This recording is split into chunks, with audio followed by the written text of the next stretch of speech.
Shalom. It's the Akai Kwab, part two of the first video. So, getting back into it, where I left off is that the Israelites have been in captivity under all of these ruling nations. All right, and in a captivity, we knew in certain captivities we knew who we were, and we went back and we started to follow the customs of our law, and we were delivered out of that captivity. Okay, so out of the Babylonian we were delivered, out of the Assyrian we were delivered, out of the Egyptian we were delivered. So now out of this one we are in right now, we're going to be delivered again. The Lord is redoing everything, but this one is going to be the last and grandest one. All right, so now that I've proved that there are people on the earth who don't know who they are, who have gone through curses and afflictions and still have them to this day, that proves that the Bible is real. You know, on this channel, we show videos that with historians that are so-called white people who really prove also that the Bible is true, so that we know that the Bible is a valid history book. All right, so we know that. So if we know that the Israelites are a nation, and then we know that these other nations are also here. We know that the Egyptians are here. We know that we see that the Hamites, the Africans, and everyone is here. So who are the white people? They don't seem to have a nationality. They just call themselves German, and they try to blur themselves into every nation of people. They try to blend themselves into every nation. And that's not according to a Bible. They were given a homeland. They were given a nation a land that was theirs, and they grew and flourished, and they raped, robbed, and murdered then too. They were mercenaries for hire. The Khazars under King Bulan, you know, then they converted into Judaism. All right, so now that we know who the Israelites are, the Negroes, let's prove who the red people are. All right, so first off, well, I wanted to just get it straight into the judgment, but let's go to hold on, because I remember I read something in Isaiah 49.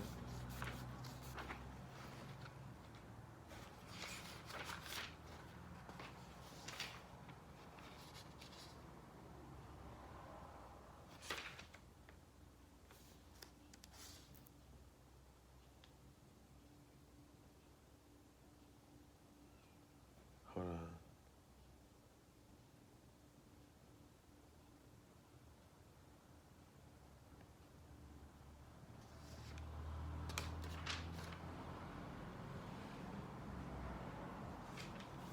on. Anyways, let's go to Obadiah right quick. Obadiah. This right here.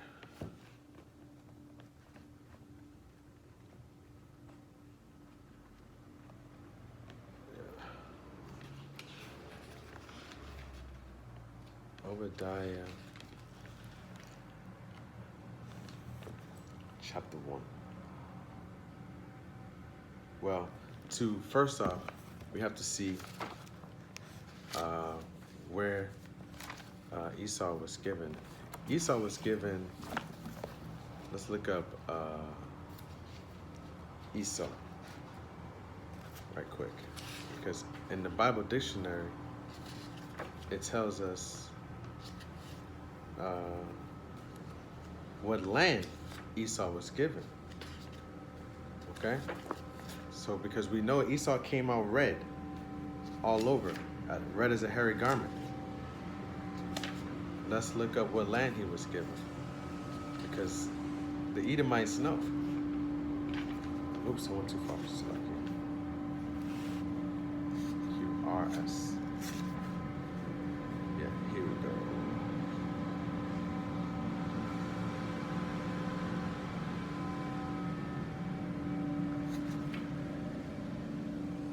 Esau, hairy, grandson of Abraham, twin brother of Jacob.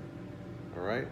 Although he was older, he sold his birthright to the younger when he was hungry. Okay? So he sold his birthright. He sold it, which means was he sold his blessing. He was the first son. All right? So let's get that right quick because that proves a point. That ties it all together. Let's go to Genesis 25. Genesis 25. And 29.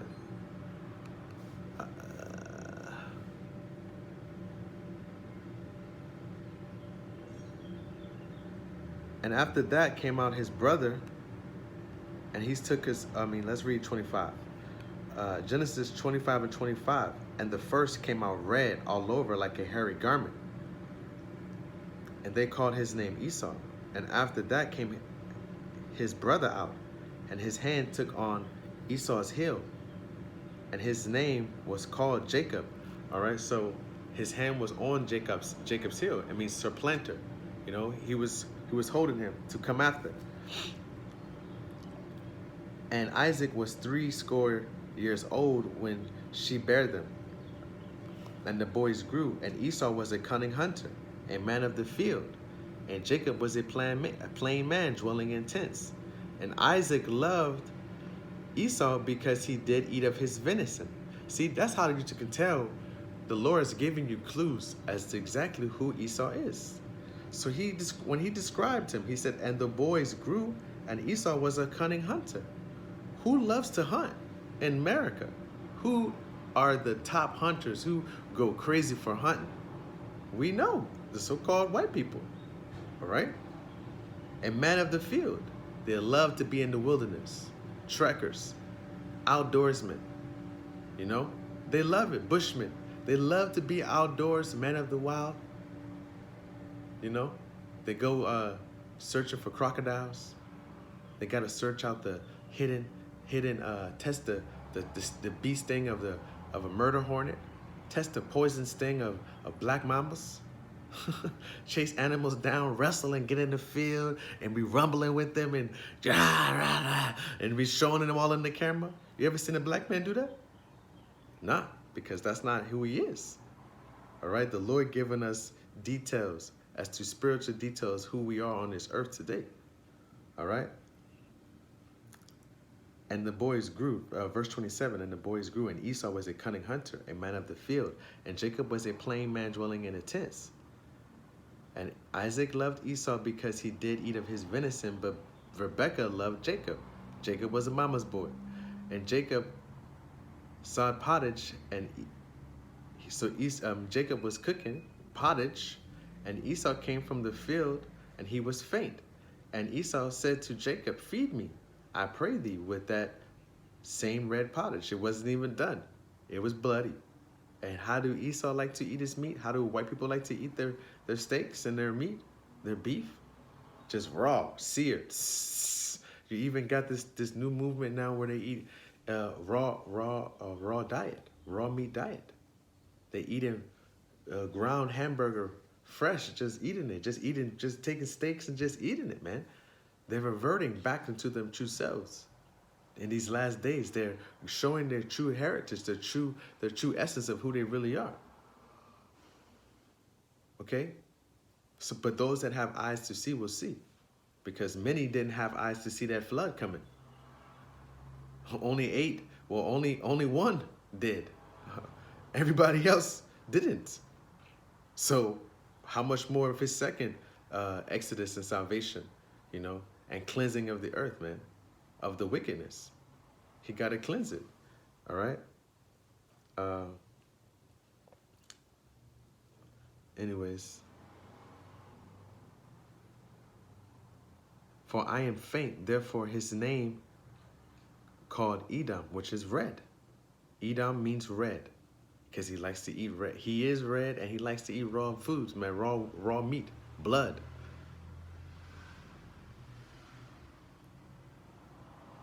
And Jacob said, sell me this day thy birthright. And Esau said, behold, I am at the point to die. And what profit shall this birthright due to me. And Jacob said, swear to me this day.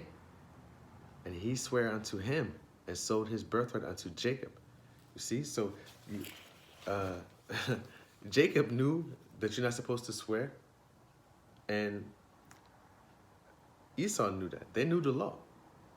They knew the law. They knew the laws and customs that they were supposed to keep. All right, and Esau swore his birthright unto Jacob, and then Jacob gave Esau bread and pottage of lentils, and he did eat and drink and rose up and went his way. Thus Esau despised his birthright. Despised. Let's look up that word despised. Let's look up that word despised, man. Maybe I'll find it in here. Maybe not. Let me see. This is not a 100% word for word dictionary.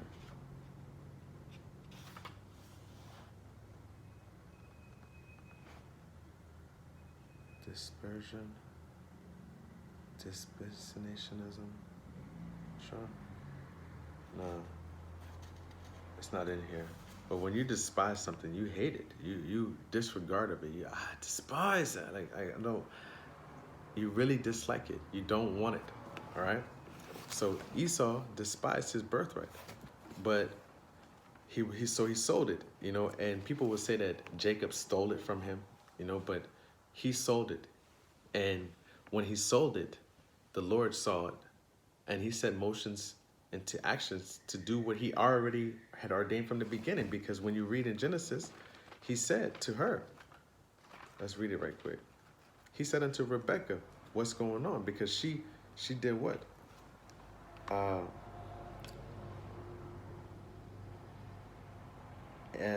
This is Genesis 21 and 25 and 21. And Isaac entreated the Lord for his wife because she was barren. And the Lord was entreated of him, and Rebekah, his wife, conceived. All right? So this is Rebekah, our foremother. And the children struggled together within her. And she said, if it be so, why am I thus? So if the Lord allowed her to get pregnant, why is this happening? That's what she's wondering. And she went to inquire of the Lord. And the Lord said unto her, 2 nations are in thy womb. All right? 2 nations. Are we not 2 nations of people who somehow just don't know who they are? They don't have no nation, no true nationality according to the Bible. All right? They sum us up with everyone else. No, that's not true. That's not true. We have our own nationality. Just like Esau has his own nationality, we have our own nationality. All right? 2 nations are in thy womb, and 2 manner of people shall be separated from thy bounds. Separated. Separate. One over here, black, white, dark, light. You separate one from the other, and when you don't, you can look and see which one it should be over there and the other side. You know, you can separate them. You can differentiate. And the one people shall be stronger than the other people, and that is valid and true to this day. You know, when you take a normal child from the Israelites, the tribes, we got salt, man. We got flavor. We add salt onto everything. We add style. We add athleticism. We add agility. We add charisma. We add character to anything, any setting, wherever we are. We are the light. When we come in the room, all eyes on us. Because especially when there's only one of us. Because that's how we are. That's how the Lord made us. All right?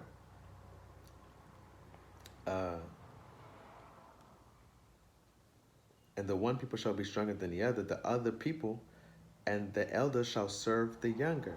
All right? The elder shall serve the younger. And when her days to be delivered were fulfilled, behold, there were twins in her womb, and the first came out red. So Esau came out first. All right? So he sold his birthright. And the Lord had already told her the elder is going to serve the younger. So he didn't actually serve it. He was just actually doing what the Lord told him he had to do. What the Lord had already ordained for him to do, which was sell his birthright, to despise his birthright. All right?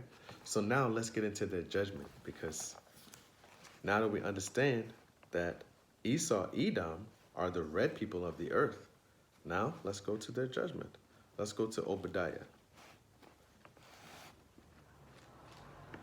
So let me put this book away.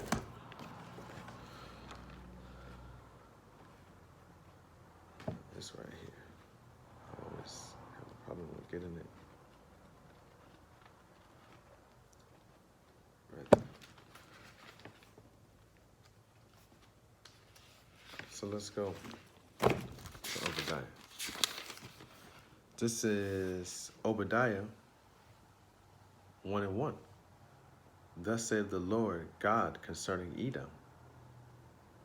We have heard a rumor from the Lord, an ambassador is sent among the heathen. Arise ye, and let us rise up against her in battle. All right? So the Lord is saying what's about to happen unto Esau Edom, and he's going to give some examples of who Esau Edom is today. Behold, I have made thee small among the heathen. Thou art greatly despised. And when you look at so-called white people today, all over the earth, among all nations, they are despised because they know nations are starting to see who they truly are, the wickedness for who they are. I mean, the people who truly embody wickedness are the so-called white people, but that's not their fault. It's because the Lord made them that way. But that's who they are. You know, and it is their fault because that's what they do. That's what they were made to do, to be wicked. All right? The pride of thine heart hath deceived thee, thou that dwellest in the cliffs of the rock, whose habitation is high, that saith in his heart, who shall bring me down to the ground? Thou, verse 4, though thou exalt thyself as the eagle, and though thou set thy nest among the stars, thence will I bring thee down, saith the Lord. You know, don't you do that? Don't you set yourself amongst the stars? Don't you have your NASA space station? When I say don't you, but aren't those people doing those things? Don't they exalt themselves as the eagle? What is America's symbol? An eagle. What is Russia's symbol? An eagle. What is Greece? An eagle. What is Rome? An eagle. All of these nations exalt themselves as eagles. And what do they look like? So-called white people. All right. Let's keep going. Verse 6. Let's jump down to verse 6. How are the things of Esau searched out? How are his hidden things sought up? All right. He's asking, how? He's going to give us a clue. Verse 7, all the men of thy confederacy have brought thee even to the border. The men that were at peace with thee have deceived thee and have prevailed against thee. They that eat thy bread have laid a wound under thee. There is none understanding in him. Verse 8. Well, let's read it again. All the men of thy confederacy have brought thee even to the border. And the people that this is talking about is mainly talking about the Edomites that are centered in America. And all of these nations that they have dealt with, the Russians, the Australians, and the Switzerlands, the Great Britons, and the Europeans, and the Germans, and the Chinese, and all of these nations that were confederate with America, the central hub of Esau. Okay, if you think about it, I guess what does the scripture say? The cage of every unclean bird, you know, the habitation of all manners of devils. That's what America is, man. All right. They that were at peace with thee have deceived thee. They're not at peace with thee anymore. They have been. And when you look at the current state of world affairs, every nation has started to turn against America. They're starting to turn and create and make themselves in turn bigger and stronger. All right? Shall I not in that day, saith the Lord, even destroy the wise men out of Edom and the understanding out of the mount of Esau? Okay? And thy mighty men, O Teman, shall be dismayed, to the end that every one of Mount Esau may be cut off by slaughter.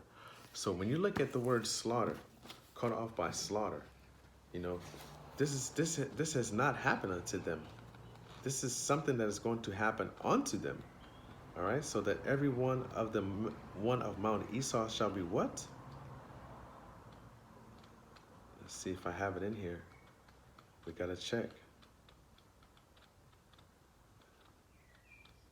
I don't see that.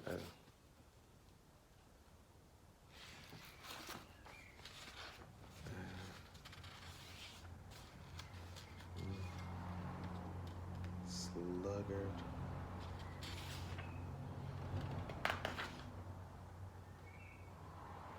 No. So I don't. It doesn't have it in here.